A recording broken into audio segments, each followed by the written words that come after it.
Hello प्यारे बच्चों, CLC online classes में आपका स्वागत है। तो चलिए मैं आज आप लोगों के बीच 12th का इनऑर्गेनिक चैप्टर चालू करने वाले हैं। पिछले क्लास में आप लोगों को इनऑर्गेनिक के सिलेबस के बारे में बताए थे। आज हम लोग क्या करेंगे, फर्स्ट लेसन को चालू करेंगे। तो चलिए देखते हैं हम लोग पहला लेसन। पेन कहाँ पे है?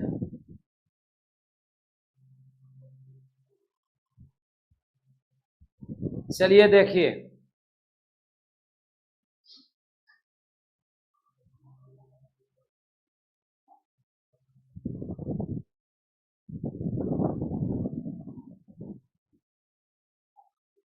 फर्स्ट लेसन का नाम है वाला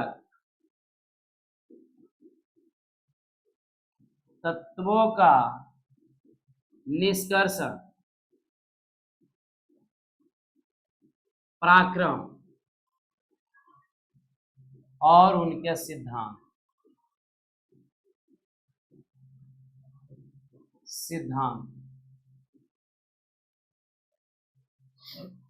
देखिए ध्यान से समझिए।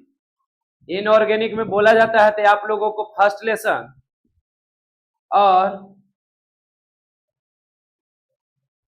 इनऑर्गेनिक में अगर आपसे बात किया जाए तब फर्स्ट लेसन और सेकेंड लेसन से ज्यादा क्वेश्चन पूछा जाता है ना। जैसे पहला लेसन तत्वों के निष्कर्षण, इससे आप लोगों के बीच ज्यादा कोई एग्जाम में क्वेश्चन आएगा, और पी ब्लॉक है उससे ज्यादा क्वेश्चन आता है। तो चलिए हम लोग इसको क्या करेंगे, सही तरीके से अध्ययन करेंगे, एग्जाम में एक भी क्वेश्चन न छूटे। देखिए इसमें सबसे पहले अगर हम बात करते हैं तो प्रारंभ में सबसे पहले ज्ञात तत्व की संख्या 8 था। प्रारंभ में क्या चीज में? प्रारंभ में ज्ञात तत्वों के संख्या कै गो था बालक? 8 गो। प्रारंभ में ज्ञात तत्वों की संख्या कितने थे? 8 गो। अगर अभी हम लोग बात करते हैं कि वर्तमान में, किस चीज में? वर्तमान में ज्ञात तत्वों की संख्या, वर्तमान में ज्ञात तत्वों की संख्या कितना है? तो आप लोग भली भांति जानते होंगे कितना? 118। प्रारंभ में ज्ञात तत्व की संख्या कितना था? 8 गो। अभी वर्तमान में ज्ञात तत्व की संख्या कितना है? 118 गो। इसमें हम लोग क्या पढ़ेंगे, तो जितना सारा तत्वों का निष्कर्षण है, किस तरीके से हम लोग निष्कर्षण करते हैं, निष्कर्षण के कौन कौन से विधि होता है, इसमें हम लोग लोहा, कॉपर, एल्युमिनियम, जस्ता, चांदी, सोना, जर्मेनियम, टाइटेनियम, निकेल इत्यादि का हम लोग निष्कर्षण देखेंगे। क्या देखेंगे? निष्कर्षण देखेंगे। और निष्कर्षण का क्या देखेंगे? विधि देखेंगे। क्या देखेंगे? विधि। उससे पहले हम लोग थोड़ा सा देख लेंगे कि धातु अधातु किसे कहते हैं। तो देखिए जैसे ही आपको बात किया जाए धातु के बारे में, किस चीज के बारे में? धातु के बारे में। ये आप लोग 8 क्लास से ही पढ़ते आ रहे हैं। 8 में भी पढ़े होंगे, 9th में भी पढ़े होंगे, 10th में भी पढ़े होंगे, 11th में भी पढ़े होंगे, और आज आइए 12th में भी आपको पढ़ाते हैं। धातु किसको कहेंगे? तो बोलेंगे वैसा तत्व जिसके वाहतम कक्षा में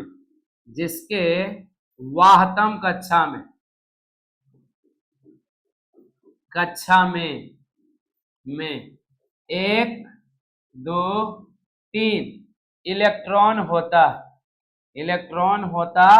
है, उसे क्या कहते हैं हम लोग? धातु कहते हैं। उसे क्या कहते हैं? धातु कहते हैं। उसे क्या कहते हैं बालक? धातु कहते हैं। फिर से सुनिए, वैसा तत्व जिसके वाहतम कक्षा में 1 2 3 इलेक्ट्रॉन होता है, उसे हम लोग क्या कहते हैं? धातु कहते हैं।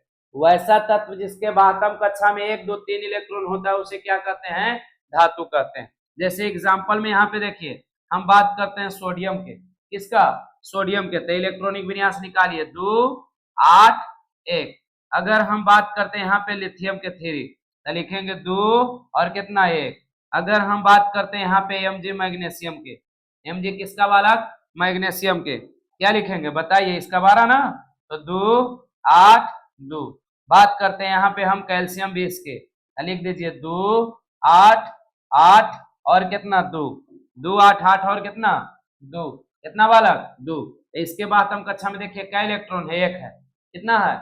एक, इसके बाद हम कक्षा में एक है, इसके बाद हम कक्षा में दो है, इसके बाद हम कक्षा में तीन है। एक और यहाँ पे देख लेते हैं हम लोग, एल्युमिनियम, क्या लिखेंगे 2 8 और कितना 3, 2 8 3। इसके बाद हम कक्षा में कितने इलेक्ट्रॉन है 3 इलेक्ट्रॉन है। इस सबों को हम लोग क्या कहेंगे धातु, क्या कहेंगे धातु।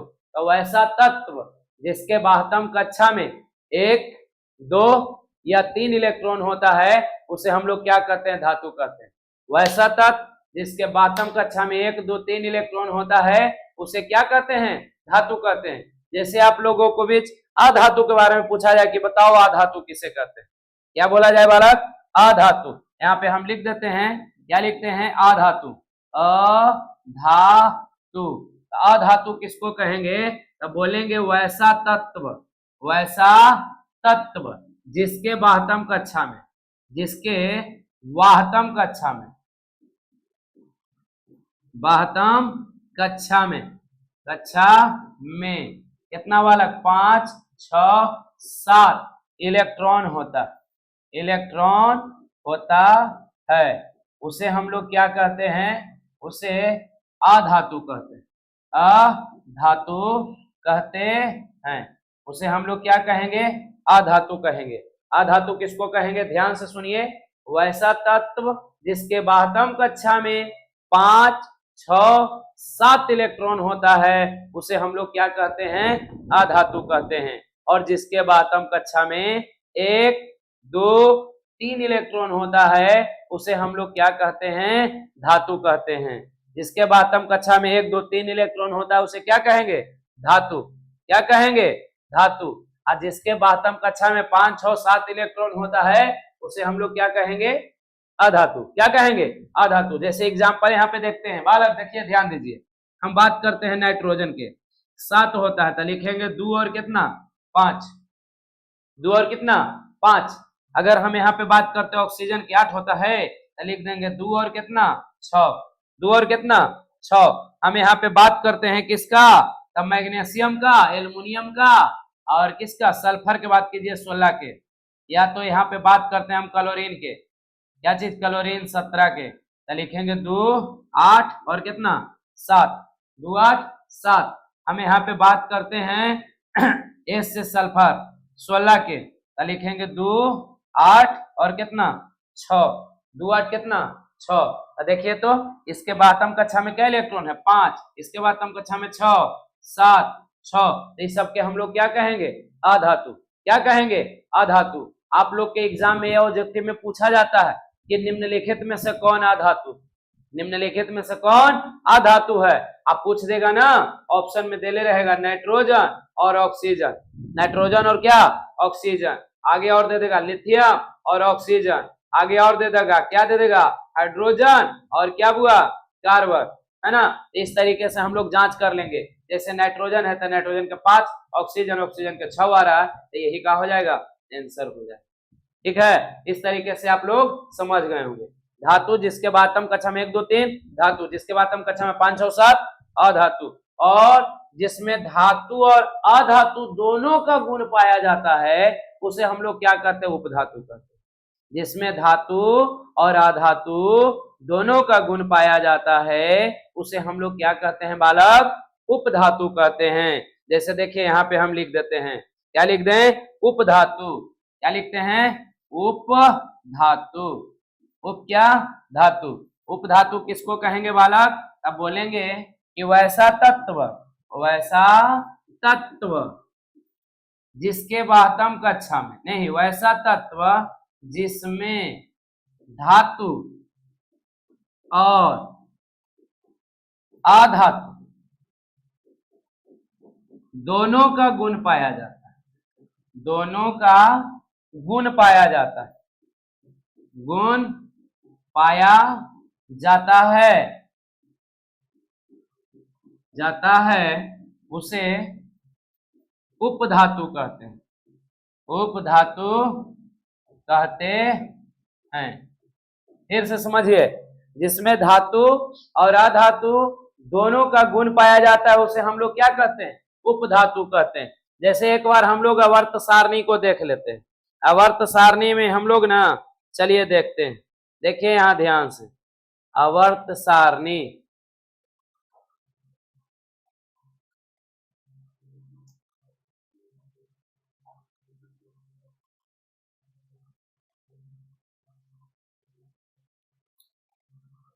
कहाँ गए, कोनो हैं जी?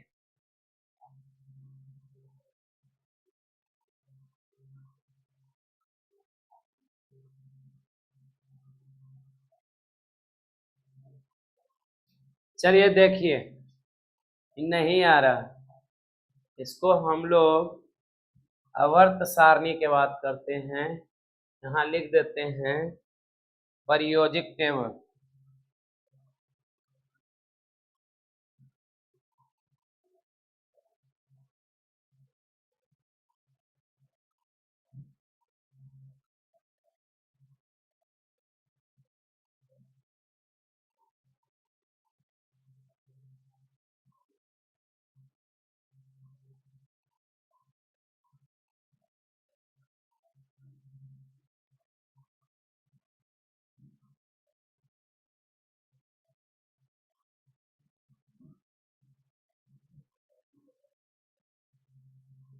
देखिए यहाँ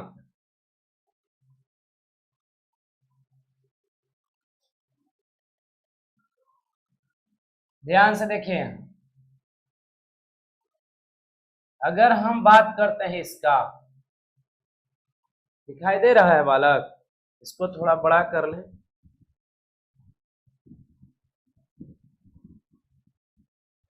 तो दोस्तों टॉपिक है basic understanding of periodic table and their elements. मतलब समझना है कि कैसे टेबल को स्टडी करना है और कैसे उसके एलिमेंट्स के रिगार्डिंग सारी इंफॉर्मेशन उनको।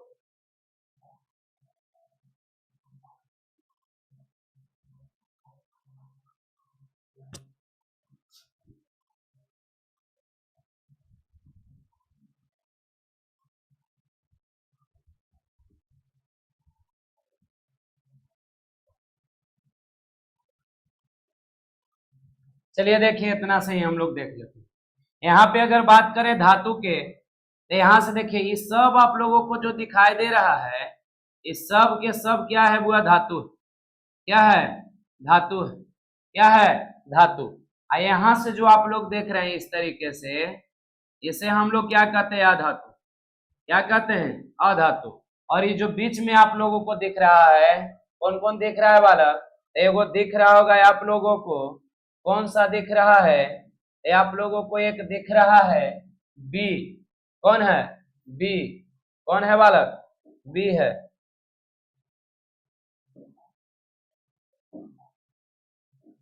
यहां देखिए बी है, और क्या है? एस आई, और क्या है?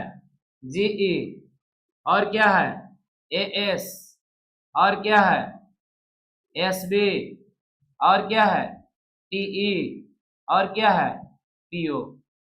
बोले तो इस 7 को जो है ना उपधातु, इस 7 को क्या है? उपधातु।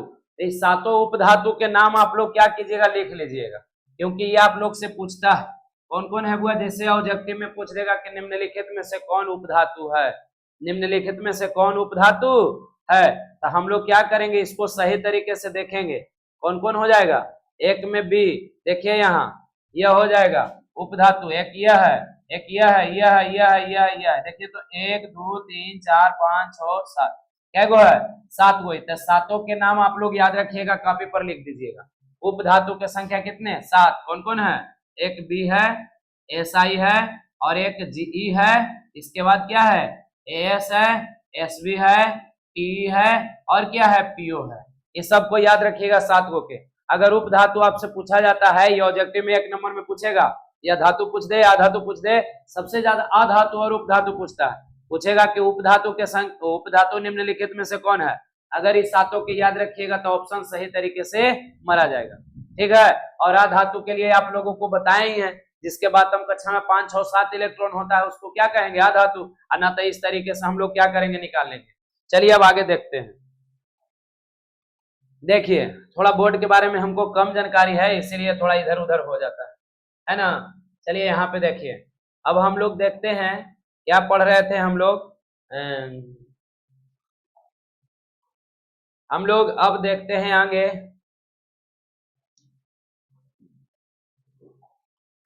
हम लोग उपधातु देख लिए। उपधातु के बाद हम लोग देखते हैं, क्या देखेंगे बुआ? तो यहाँ पे हम लोग देखेंगे कि कितने अवस्था में पाया जाता है।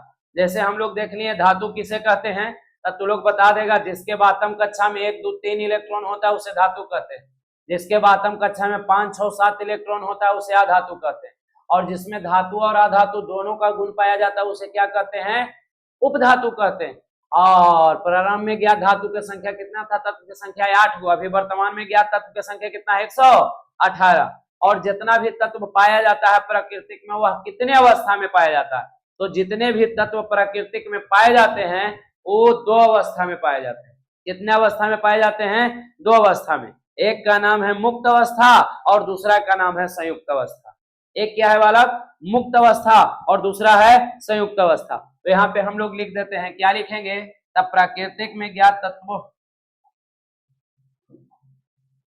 यहाँ पे चलिए लिखते हैं, लिखेंगे कि प्राकृतिक में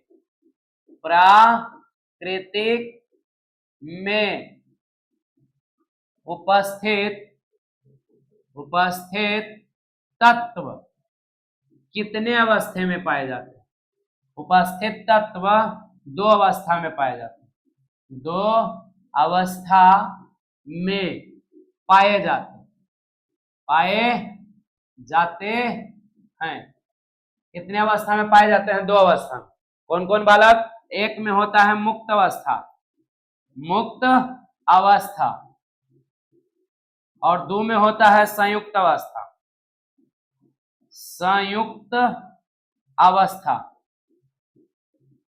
अवस्था। देखिए प्राकृतिक में जितना भी तत्व पाए जाते हैं वह कितने अवस्था में पाए जाते हैं? 2 अवस्था में। एक मुक्त अवस्था और दूसरा क्या होता है? संयुक्त अवस्था। एक मुक्त अवस्था और दूसरा संयुक्त अवस्था। और देखिए यहाँ पे हम जो भी पढ़ाते हैं कोशिश करते हैं कि अपने हाथों से लिख करके पढ़ाएं, नहीं तो टाइपिंग हमें भी करवानी आता है। टाइपिंग करवा देंगे और उलट उलट के बस बोलते जाएंगे तो आप भी पढ़ सकते हैं, है ना? तो टाइपिंग नहीं करना, हम लोग सही तरीके से लिख लिख के पढ़ेंगे और बाद में टाइपिंग करा के आप लोगों को पीडीएफ के रूप में प्रोवाइड कर दिया जाएगा, ठीक है? और नहीं तो आप लोग क्या करिए, आप लोग भी कापी साथ में रखिए। आप पढ़ते आवर में ही क्या कीजिए, साथ साथ में अपना नोट्स बुक बनाते चलिए। जैसे बोलते हैं एक बार सही तरीके से पूरे वीडियो को देख लीजिए और देखने के बाद दोबारा में क्या कीजिए, रोक रोक के और कॉपी पर लिखते चलिए, रोक रोक के लिखते चलिए। इससे ना आपको भार पड़ेगा और ना हमें नोटबुक बनवाने की जरूरत पड़ेगा। आप लोग सही तरीके से लिख लीजिएगा, ठीक है? तो चलिए देर न करते हुए आगे चलते हैं हम लोग। एक प्राकृतिक में अवस्था जो पाया जाता है कितने अवस्था में पाया जाता है? 2 अवस्था में। एक मुक्त अवस्था और दूसरा संयुक्त अवस्था। मुक्त अवस्था किसको कहेंगे? तो चलिए यहाँ पे हम लोग लिखते हैं, क्या लिखेंगे? मुक्त अवस्था। मुक्त अवस्था किसको कहेंगे? तब बोलेंगे कि वैसा पदार्थ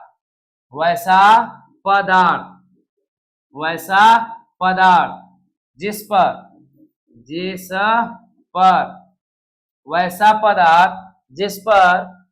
वायुमंडलीय जलवाष्प,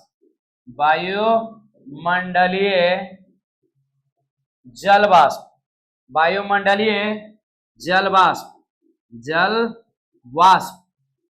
डाइऑक्साइड, ऑक्सीजन तथा अन्य गैस का प्रभाव नहीं पड़ता है उसे मुक्त अवस्था कहते हैं। उसे हम लोग क्या कहते हैं बालक? मुक्त अवस्था कहते हैं। मुक्त अवस्था कहते हैं। फिर से यहां समझिए, अगर आपसे मुक्त अवस्था पूछा जाता है तो बोलेंगे वैसा पदार्थ जिस पर वायुमंडलीय जल वाष्प, कार्बन डाइऑक्साइड, देखिए अगर कहीं कहीं मिस्टेक होता है तो आप लोग खुद समझ लीजिएगा, ठीक है ना? देख लीजिएगा हल्का। वायुमंडलीय जल वाष्प, कार्बन डाइऑक्साइड, ऑक्सीजन तथा अन्य गैस का प्रभाव नहीं पड़ता है उसे हम लोग क्या कहते हैं? मुक्त अवस्था। देखिए ध्यान से समझिए, बड़ा आसान है बालक। वैसा पदार्थ जिस पर वायुमंडलीय जल वाष्प, कार्बन डाइऑक्साइड, ऑक्सीजन तथा अन्य गैस का प्रभाव नहीं पड़ता है उसे हम लोग क्या कहते हैं, मुक्त अवस्था। और वैसा पदार्थ जिस पर वायुमंडलीय जल वाष्प, कार्बन डाइऑक्साइड, ऑक्सीजन तथा अन्य गैस का प्रभाव पड़ता है उसे हम लोग क्या कहते हैं, संयुक्त अवस्था। अगर जिस पर नहीं पड़ेगा उसे कहेंगे मुक्त अवस्था, और जिस पर पड़ेगा उसे क्या कहेंगे, संयुक्त अवस्था। जैसे इसमें हम बात करते हैं बुआ एग्जाम्पल के, तो एग्जाम्पल क्या हो जाएगा, सोना। क्या होगा, सोना। आप लोग देखे हैं ना, सोना पहने हुए रहिए, या पानी में जाइए या धूप में जाइए या कहीं पर भी जाइए, प्रभाव नहीं पड़ता। अब बोलिएगा सर सोना पहनले पहले करिया हो जाता है, तो काला उस पर धूल कण जब बैठता है तब उसका रंग काला हो जाता है। फिर से साफ कर दीजिए, एकदम नया चमचम हो जाता है, इस पर कोई भी प्रभाव नहीं पड़ता। आगे बात करते हैं हम चांदी का, क्या जी का, सोना हो गया, चांदी हो गया, आगे हो गया प्लेटिनम। प्लेटिनम क्या हो गया बुआ, प्लेटिनम। सोना चांदी प्लेटिनम, सोना चांदी प्लेटिनम, इस पर ज्यादा प्रभाव नहीं पड़ता। आगे हम लोग सोना के बारे में देखेंगे, जब सोना के निष्कर्षण करेंगे तब इसके बारे में डिटेल में आप लोगों को समझाएंगे। अभी बस इतना जानिए कि सोना चांदी प्लेटिनम मुक्त अवस्था में पाया जाता है। कौन अवस्था में, मुक्त अवस्था में पाया जाता है। अगर आप लोग से इसमें पूछा जाता है निम्नलिखित में से कौन मुक्त अवस्था में पाया जाता है, निम्नलिखित में से कौन मुक्त अवस्था में पाया जाता है, तो हम लोग क्या करेंगे, इसको देख लेंगे, इसमें से तीनों में से अगर कोई रहेगा तो क्या करेंगे, टिक आउट कर देंगे। सोना आप लोग देखबे किए, चांदी देखबे किए, प्लेटिनम सबसे महंगा धातु होता है, सबसे महंगा धातु होता है प्लेटिनम, उससे भी आभूषण बनाया जाता है। जब आप लोग सही तरीके से पैसा ढेर सारा कमाने लगेगा तो आभूषण बनेगा प्लेटिनम के। आगे देखिए, नेक्स्ट हम लोग देखते हैं क्या, संयुक्त अवस्था। क्या बालक, संयुक्त अवस्था, लिख दीजिए यहाँ पे संयुक्त अवस्था। संयुक्त अवस्था, अवस्था, संयुक्त अवस्था किसे कहेंगे, वैसा पदार्थ, वैसा पदार्थ जिस पर वायुमंडलीय जल वाष्प, वायुमंडलीय जल वाष्प, जल वाष्प, वायुमंडलीय जल वाष्प, कार्बन डाइऑक्साइड, ऑक्सीजन तथा अन्य गैस का प्रभाव पड़ता है, उसे क्या कहते हैं बालक, संयुक्त अवस्था कहते हैं, उसे संयुक्त अवस्था कहते हैं, उसे हम लोग क्या कहेंगे, संयुक्त अवस्था। फिर से देखिए, बड़ा आसान है, अगर नहीं पड़ेगा तब मुक्त, अब पड़ेगा तो संयुक्त, पड़ेगा तो क्या, संयुक्त। जैसे हम बात करते हैं यहाँ पे एग्जाम्पल में, दोनों सामान ले लीजिए, क्या, जैसे सोडियम लिख देते हैं, जैसे लोहा लिख देते हैं, जैसे एल्युमिनियम लिख देते हैं, जैसे कॉपर लिख देते हैं, जैसे कैल्शियम लिख देते हैं इत्यादि। क्या बालक, एटे से, जैसे हम लोग बात करते हैं सोडियम को पानी देते ही जलने लगता है, लोहा को पूरा जंग लग जाता है, एल्युमिनियम को इस पर भी हरा हरा जंग लगता है, देखे हैं, कॉपर पर भी लग जाता है। कैल्शियम को बात करेंगे, पानी के संपर्क में रखेंगे ऐसा ही बना देगा कैल्शियम ऑक्साइड, ठीक है। ये सब के सब क्या हो जाएगा, संयुक्त अवस्था। क्या हो जाएगा, संयुक्त अवस्था, जिस पर प्रभाव नहीं पड़ेगा, जैसे कौन है, सोना चांदी और प्लेटिनम, इसे हम लोग क्या कहेंगे, मुक्त अवस्था। क्या कहेंगे, मुक्त अवस्था। बस हम लोगों को एग्जाम्पल याद रखना है, किसे कहते हैं कभी नहीं देता है, इसका ऑब्जेक्टिव में पूछा जाता है ना, तो समझ लिया। आगे हम लोग बढ़ते हैं, मुक्त अवस्था के बाद क्या देखेंगे हम लोग आज, मिश्र धातु के बारे में। क्या देखेंगे बालक, मिश्र धातु। क्या देखेंगे, मिश्र धातु, मिश्र धातु, मिश्र धातु। मिश्र धातु किसको कहेंगे, अब बोलेंगे दो या दो से अधिक, दो या दो से अधिक, दो या दो से अधिक धातु को किसी भी अनुपात में मिलाने से जिस पदार्थ का निर्माण होता है, जिस पदार्थ का निर्माण होता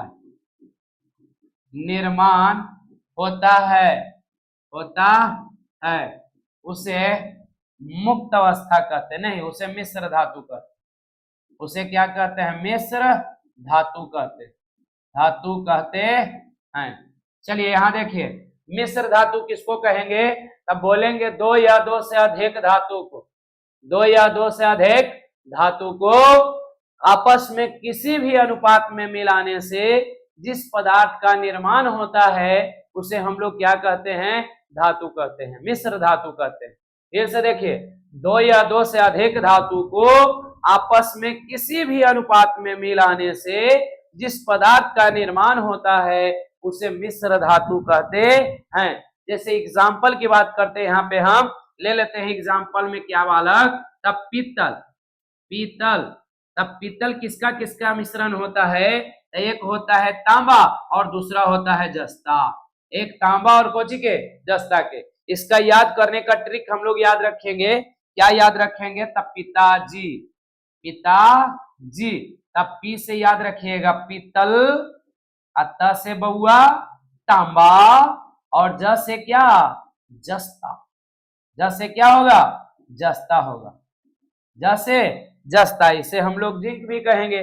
दूसरा यहाँ पे हम लोग एग्जाम्पल में लिख लेंगे, क्या लिख देंगे? शोल्डर, शोल्डर, शोल्डर पता है किसका मिश्रण होता है?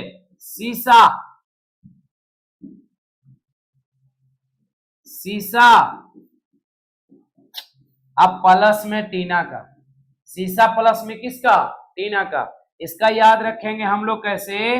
तो shoulder city, shoulder city, shoulder से याद रखिएगा शोल्डर, और सी से सीसा, सी से सीसा, और टी से टीना, टी से क्या याद रखेंगे? टीना।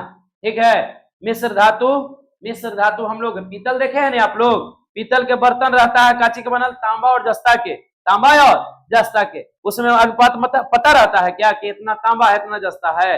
नहीं, तो उसे हम लोग क्या कहेंगे? मिश्र धातु कहेंगे। क्या कहेंगे?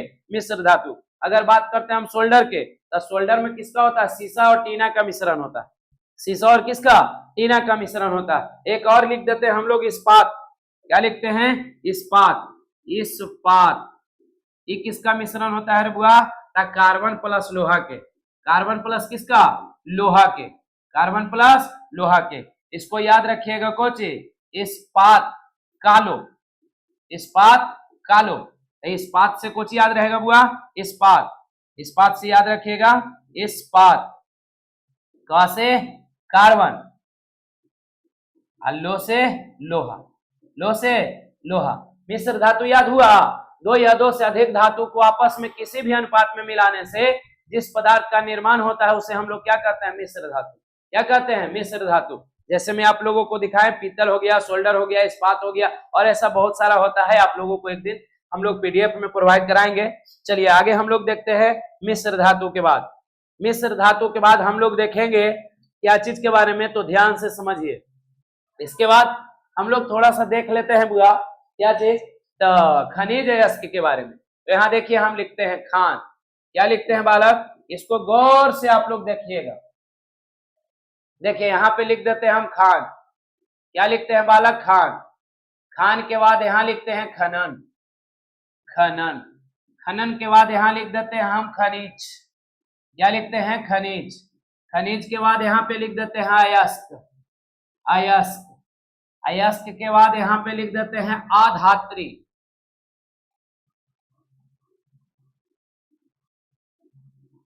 अधात्री, जिसे हम लोग गैंग भी कहते हैं।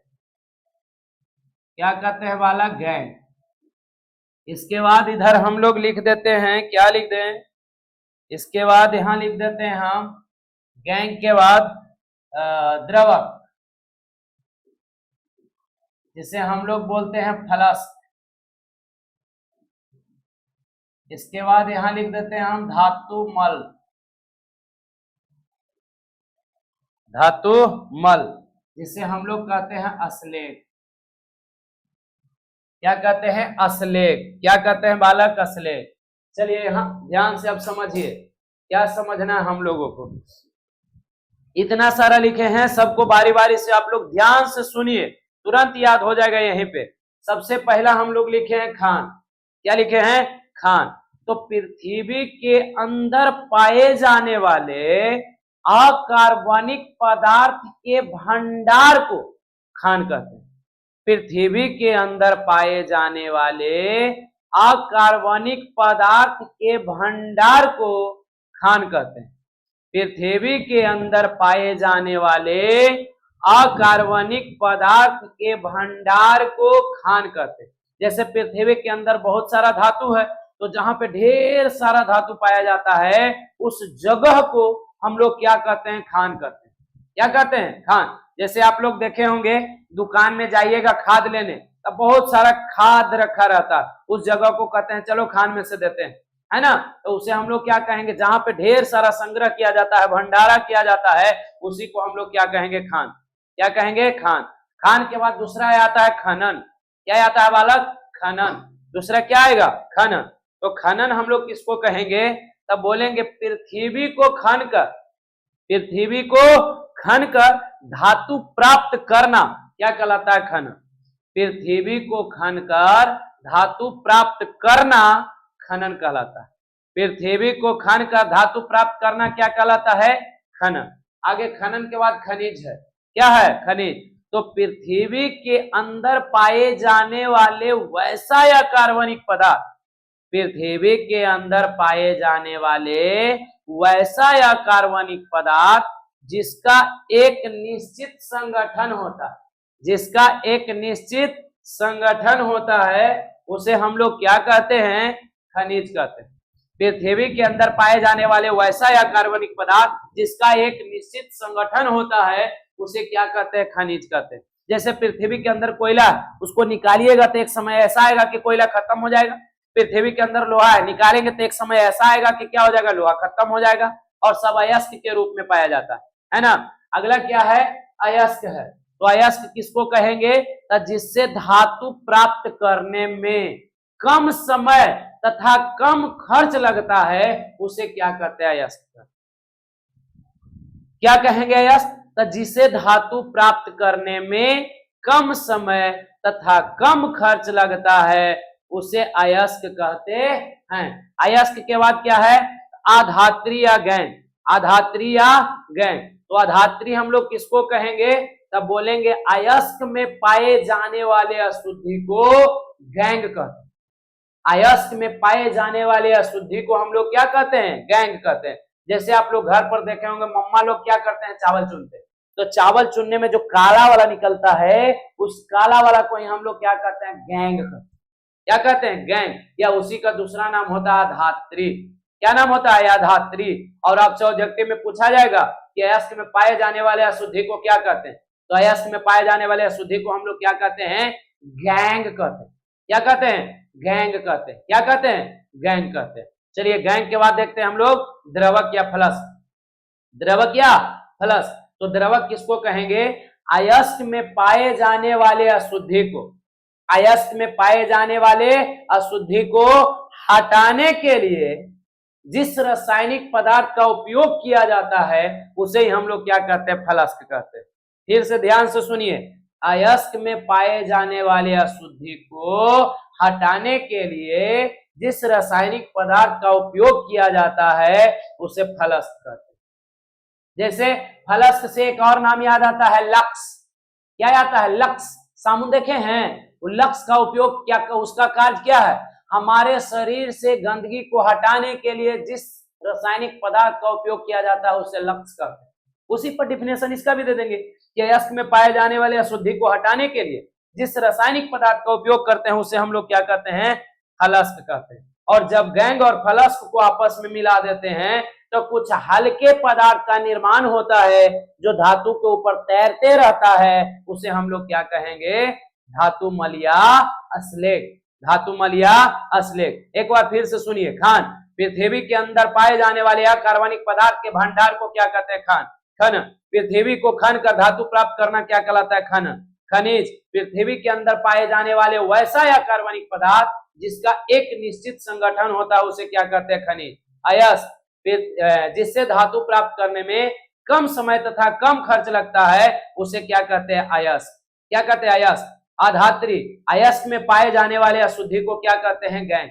अयस्क में पाए जाने वाले अशुद्धि को क्या कहते हैं? गैंग या अधात्री। और अयस्क में पाए जाने वाले अशुद्धि को हटाने के लिए जिस रासायनिक पदार्थ का उपयोग करते हैं उसे हम लोग कहते हैं द्रवक या फलस। और जब गैंग और फलस को आपस में मिला देते हैं तो कुछ हल्के पदार्थ का निर्माण होता है जो धातु के ऊपर तैरते रहता है, उसे हम लोग क्या कहते हैं? धातुमल या अश्लेष। धातुमल या अश्लेष। तो चलिए हम लोग क्या करेंगे, बारी बारी से सभी को लिखेंगे। जैसे पहला है खान। क्या है? खान। तो खान किसको कहेंगे? तब बोलेंगे पृथ्वी के अंदर, पृथ्वी के अंदर पाए जाने वाले, पाए जाने वाले, पृथ्वी के अंदर पाए जाने वाले अकार्बनिक पदार्थ के भंडार को क्या कहते हैं रे बुआ? खान कहते हैं। दूसरा क्या है? खनन। किसको कहेंगे? पृथ्वी को खनकर, पृथ्वी को खनकर धातु प्राप्त करना, करना क्या कहलाता है? खनन कहलाता है। पृथ्वी को खनकर धातु प्राप्त करना क्या कहलाता है? खनन। अगला क्या है? खनिज। खनिज किसको कहेंगे बुआ? तब पृथ्वी के अंदर पाए जाने वाले वैसा या कार्बनिक पदार्थ,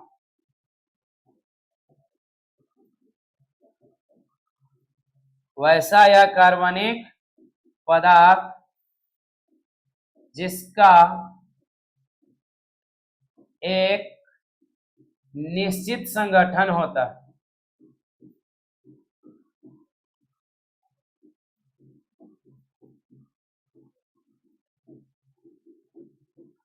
है, उसे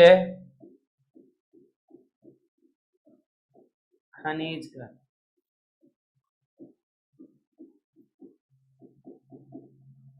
उसे क्या कहते हैं? खनिज कहते हैं। खनिज के बाद क्या है रे बुआ? अयस्क। क्या है? अयस्क। अयस्क किसको कहेंगे? तो जिससे धातु प्राप्त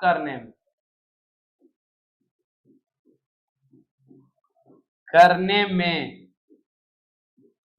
कम समय या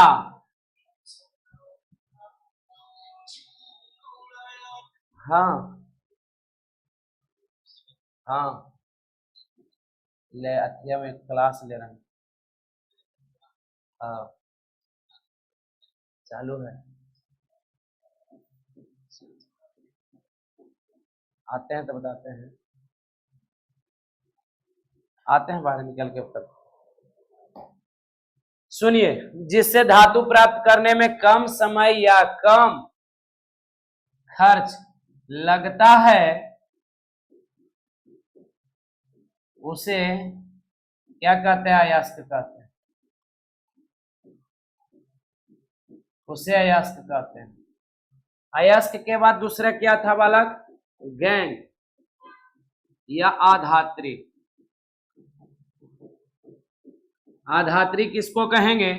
तब बोलेंगे अयस्क में, अयस्क में उपस्थित अशुद्धि को,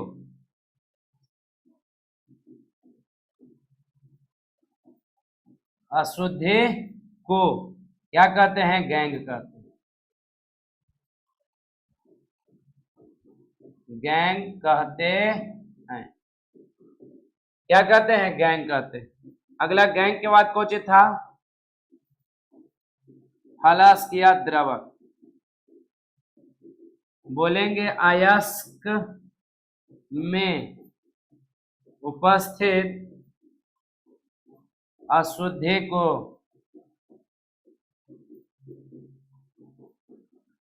हटाने के लिए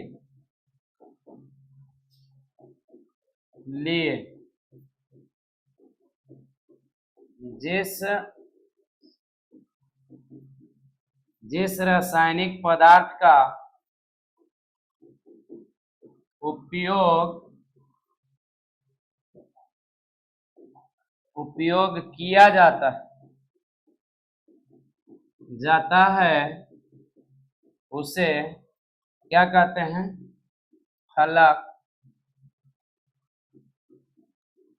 फलस्क कहते हैं। अगर आपसे पूछ दिया जाए कि अश्लेष या धातु मल किसको कहेंगे, क्या बोलेंगे? जब गैंग और फलस्क को आपस में मिला देते हैं तब कुछ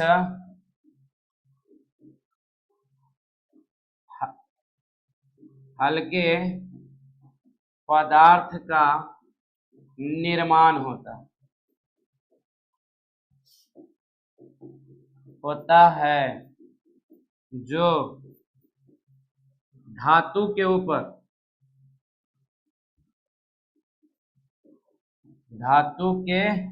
ऊपर तैरते रहता, उसे क्या कहते हैं? अश्लेष कहते हैं।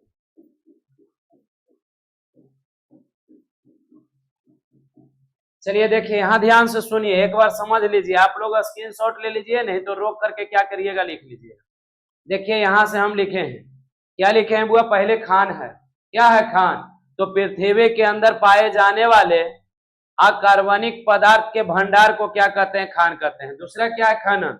तो पृथ्वी को खन कर धातु प्राप्त करना क्या कहलाता है? खनन। अगला है खनिज। पृथ्वी के अंदर पाए जाने वाले वैसा अकार्बनिक पदार्थ जिसका एक निश्चित संगठन होता है, उसे क्या कहते हैं? खनिज। अगला देखिए क्या है? अयस्क। क्या है? अयस्क। तो जिससे धातु प्राप्त करने में कम समय तथा कम खर्च लगता है, उसे क्या कहते हैं? अयस्क। क्या कहते हैं? अयस्क। अगला है गैंग या धात्री। अयस्क में उपस्थित अशुद्धि को क्या कहते हैं? गैंग कहते हैं। अगला फलस्क या द्रवक। अयस्क में उपस्थित अशुद्धि को हटाने के लिए जिस रासायनिक पदार्थ का उपयोग किया जाता है, उसे हम लोग क्या कहते हैं? फलस्क कहते हैं। अगला क्या है? अश्लेष या धातुकर। अश्लेष या धातुमल।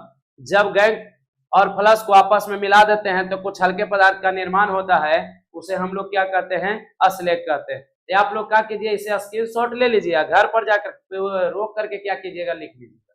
ठीक है, चलिए अब हम लोग आगे चलते हैं। एक और लास्ट क्वेश्चन आज के लिए देखेंगे, उसके बाद छोड़ देंगे। चलिए यहाँ पे हम लिखते हैं क्वेश्चन, क्या लिखते हैं बुआ?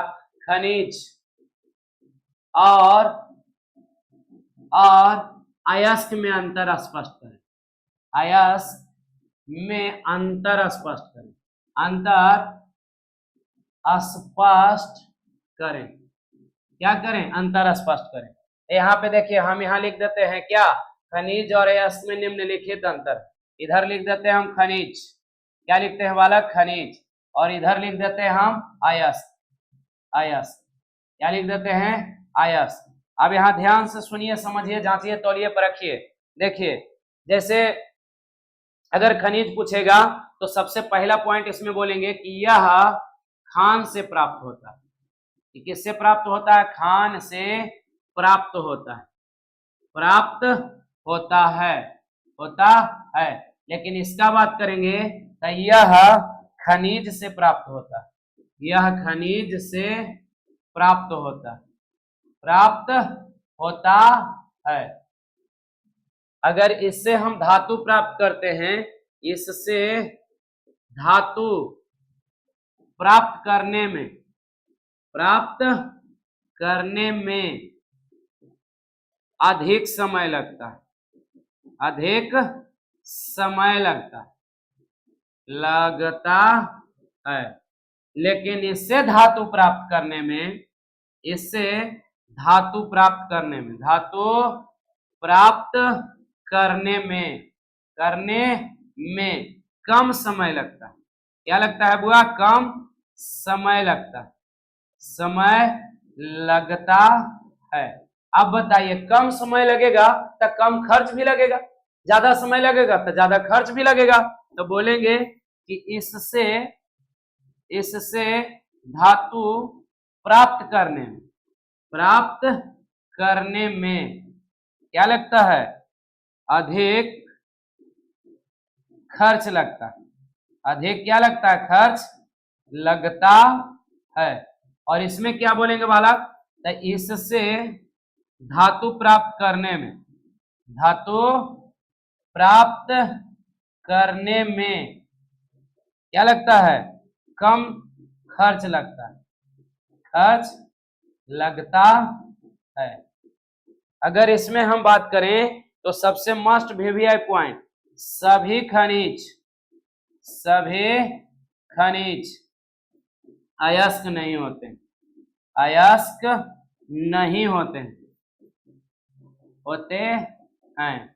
लेकिन इधर बात किया जाए तो बोलेंगे कि सभी अयस्क खनिज होते हैं।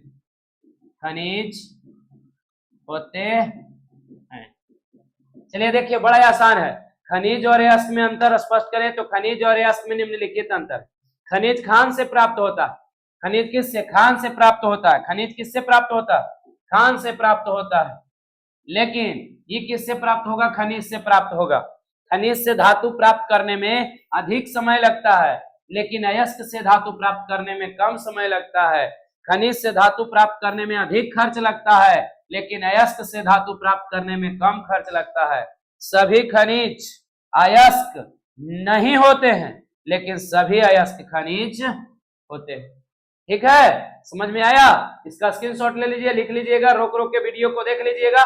इसी तरीके से आप लोगों को बीच हम एक एक करके क्वेश्चन लाएंगे और अगला क्लास आप लोगों को कल बीच परसों होगा, संडे को इसमें आगे हम लोग बढ़ेंगे। आज के लिए बस इतना ही। जय हिंद। आप लोग बस गुरु दक्षिणा के रूप में यही कीजिए, जितना से जितना ज्यादा हो सके वीडियो के शेयर लाइक कीजिए, जिससे हम आगे बढ़ सके। ठीक है, जय हिंद। अब बाकी आप लोग के लाइफ के लिए तो हम जिंदाबाद है। अगर जिंदा रह गए तो सही तरीके से आप लोग के लाइफ स्टाइल चेंज कर देंगे, सही तरीके से एग्जाम सही करेंगे। ठीक है, तब तक के लिए बाय बाय।